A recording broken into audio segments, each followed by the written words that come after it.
Welcome Bangalore to Salem foods. இன்றைக்கி பார்க்க போகிற ரெசிபி என்னன்னா துவரம் பருப்பு துவையல்.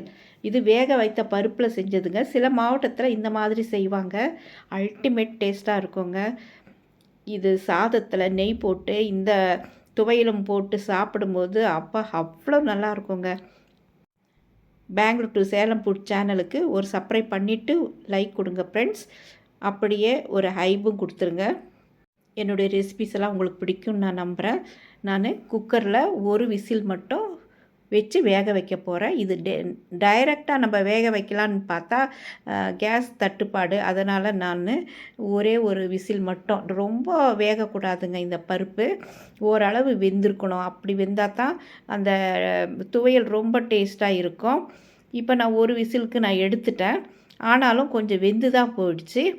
ஏன்னா ஒரு விசிலுக்கே இது வெந்ததுனால நான் இந்த தண்ணியை வடிகட்டிட்டு இந்த பருப்பு ஒரு பக்கம் எடுத்து வச்சுக்கிறேன். இது கடையணும், அதாவது அரைக்கணும்னு அவசியமே இல்லை.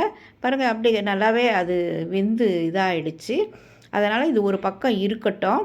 இப்போ இன்னொன்று என்னென்னா, இதுக்கு தேவையான பொருட்கள் தேங்காய், பூண்டு, கொஞ்சம் புளி, கொஞ்சம் சீரகம், கருவேப்பிலை, பச்சை மிளகா, கொத்தமல்லி தழைங்க.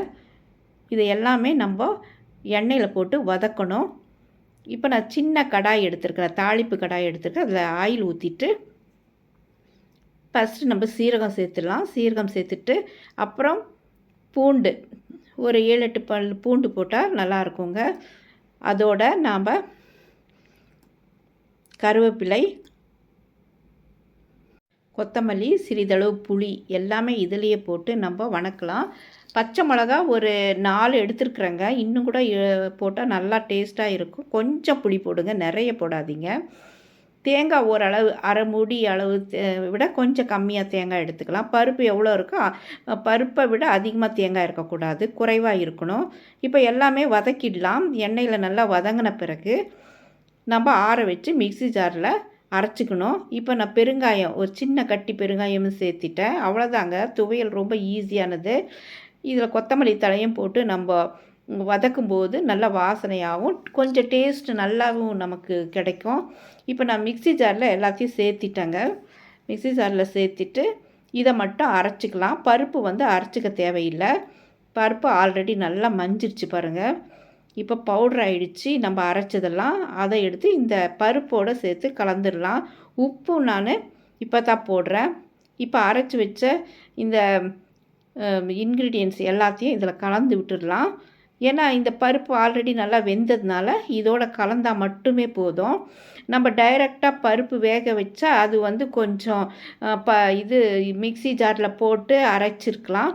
ஆனால் இது நம்ம குக்கரில் நம்ம வேக வச்சதுனால இப்படியே கலந்தாவே போதும். இதுக்கு ஒரு தாளிப்பு கொடுக்க வேண்டியது தான். ஆயில் ஊற்றி கடுகு 2-3 வரமிளகா போட்டுடலாம். அப்புறம் கருவேப்பிலையும் போட்டு இதை தாளிப்பு கொடுத்துடலாம். அவ்வளோதாங்க. இந்த தாளிப்பு அந்த துவையலில் சேர்த்துட வேண்டியது தான்.